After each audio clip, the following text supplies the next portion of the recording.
Hulagu Khan ने बड़े लोग मरवाए थे, बड़े। बगदाद में 20 लाख आदमी कत्ल करवाया उसने, 16 लाख आदमी उसने तलवार से मरवाया।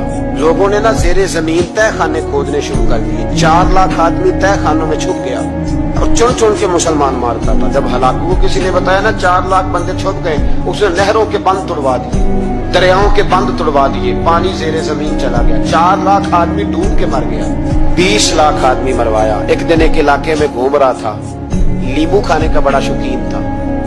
बाजार में गया तो एक नींबू खरीदा।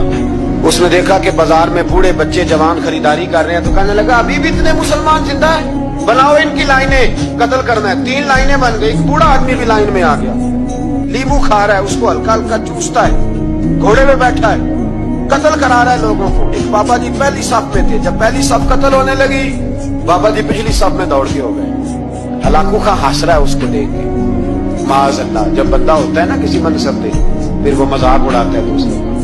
बाबा दूसरी सफ में आया तो हलाकू खां ने वो भी कत्ल कराई, तो बाबा दौड़ के तीसरी सफ में। आखिरी सफ के कोने पे जब बाबा खड़ा हो गया ना, तो सारे बंदे मर गए। बाबे को कत्ल करने लगा जल्लाद। हलाकू कहने लगा ठहर जा। कहने लगा बाबा तू तीसरी सफ में आया था, तेरा क्या ख्याल था, बच जाएगा? बाबा कहने लगा ख्याल नहीं, मेरा यकीन है कि मैं बच जाऊंगा। मेरा शर्त यह है कि यकीन हो अंदर, शर्त यह है कि हंस के कहने लगा हलाकू खां कैसे? तो बाबा कहने लगा अगर अल्लाह चाहे तो बच सकता हूँ, अगर अल्लाह चाहे तो मैं। बहुत सारे लोग हैं डॉक्टर लिख के दे देते हैं नहीं बचेगा, वो बच जाता है, तो बचाने वाला अल्लाह है। अगर अल्लाह चाहे तो बच जाऊंगा। तो हलाकू कहने लगा कैसे? जब ऐसे किया ना, कैसे ऐसे किया ना, तो नींबू हाथ से गिर गया। वो बच्चे प्लेयर नहीं होते, तो गेंद गिरती है तो छलांग लगा के पकड़ लेते। बड़ा घोड़सवार था, नेजाबाज था, छलांग लगाई नींबू कैश करने की।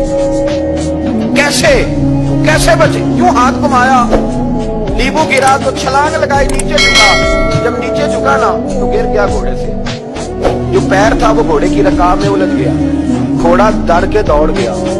जब घोड़ा दौड़ा तो जमीन पर जोर जोर से सर लगने लगा। सिपाहियों कहता दौड़ो, इसको पकड़ो। सिपाही भी दौड़े पर घोड़ा काबू ना आया। घोड़ा उस वक्त रुका जब ना उसका चेहरा पहचाना जाता था, ना आंखें सलामत थी, ना नाक सलामत थी।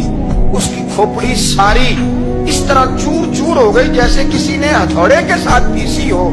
हलाकू की लाश से खून बह रहा था, बाबा हंस रहा था। एक सिपाही कहने लगा बाबा तू क्यों? कहने लगे मैं अपने रब की कुदरतों पे मुस्कुरा रहा हूं।